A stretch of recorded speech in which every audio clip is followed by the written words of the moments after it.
డబ్బు, అనారోగ్యం, ఉద్యోగం, వ్యాపారం, అప్పులతో బాధపడుతున్నారా? మీకోసమే లాంచ్ యువర్ ఫ్యూచర్ ప్రోగ్రామ్. ప్రేక్షకులకి మీ రామచంద్రమూర్తి నమస్కారాలు. ఇవాళ ఈ వీడియోలో మనం ఒక ఫైనాన్షియల్ కంపెనీ గురించి తెలుసుకుందాం. అది రీసెంట్గా లాంచ్ అయింది, మంచి సక్సెస్ఫుల్గా రన్ అవుతుంది. ఆ కంపెనీ పేరు జియో ఫైనాన్షియల్ సర్వీసెస్. ఇది ఒరిజినల్గా Reliance strategic investments private limited అని 1999లో స్టార్ట్ చేశారు. అలాగే తర్వాత దాని పేరు మార్చి రిలయన్స్ స్ట్రాటజిక్ ఇన్వెస్ట్మెంట్ లిమిటెడ్ అని పేరు మార్చారు 2002లో. ఆ తర్వాత 2003 జూలై 25 నాడు ఇది జియో ఫైనాన్షియల్ సర్వీసెస్ కింద స్టార్ట్ చేశారు, మళ్ళీ రీనేమ్ చేశారు. ఈ కంపెనీ ఏంటంటే సిస్టమేటికల్గా non deposit taking or non banking financial company. ఈ కంపెనీ ఏంటంటే వీళ్ళ యొక్క అనుబంధ సంస్థలైన ఈ Jio finance, Jio insurance broking, అలాగే జియో పేమెంట్ సొల్యూషన్స్, అలాగే జాయింట్ వెంచర్ వచ్చి జియో పేమెంట్స్ బ్యాంకింగ్ లిమిటెడ్, వీళ్ళ కస్టమర్స్కి సపోర్ట్ కింద it will operate its financial సర్వీసెస్ని అందజేస్తాయి.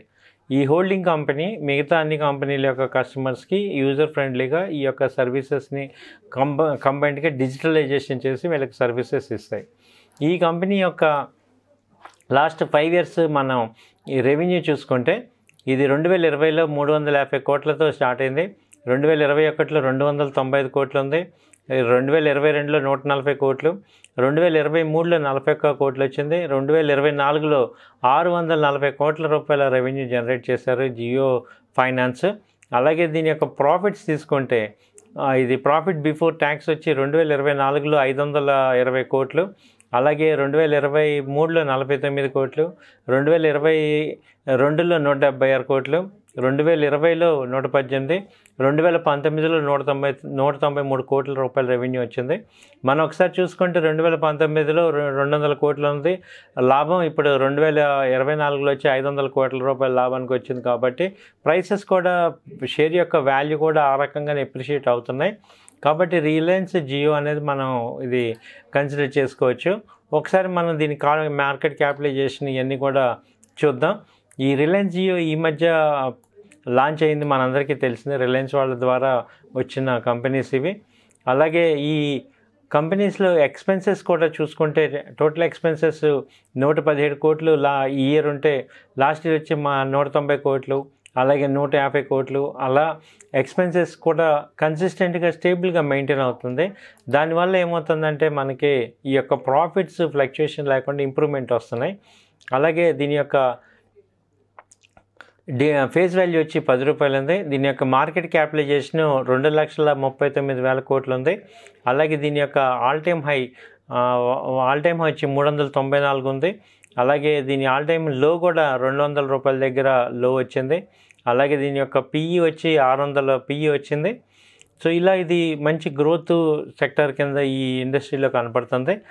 ఇది మనం టెక్నికల్గా కూడా ప్రైస్ ఫ్యాక్షన్లో కూడా ప్రైస్ ఫ్లక్చుయేషన్స్ కూడా చూసుకుంటే ఇది స్టార్టింగ్ 2023లో 211 రూపాయల దగ్గర ట్రేడ్ అయింది.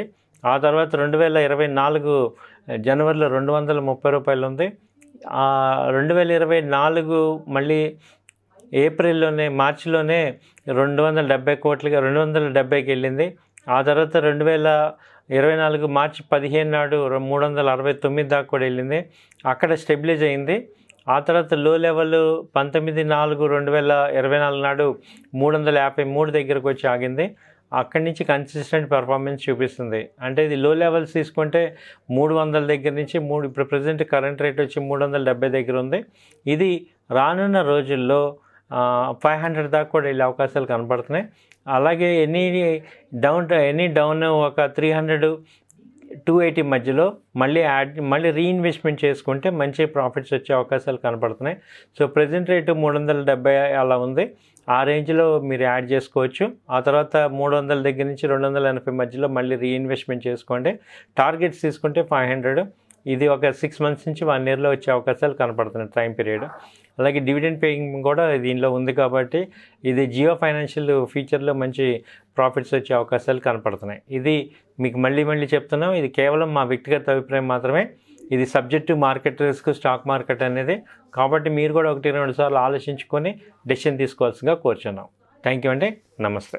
సుమన్ టీవీలో మీ పర్సనల్ అండ్ బిజినెస్ ప్రమోషన్స్ కోసం కింది నెంబర్కి కాంటాక్ట్ చేయండి.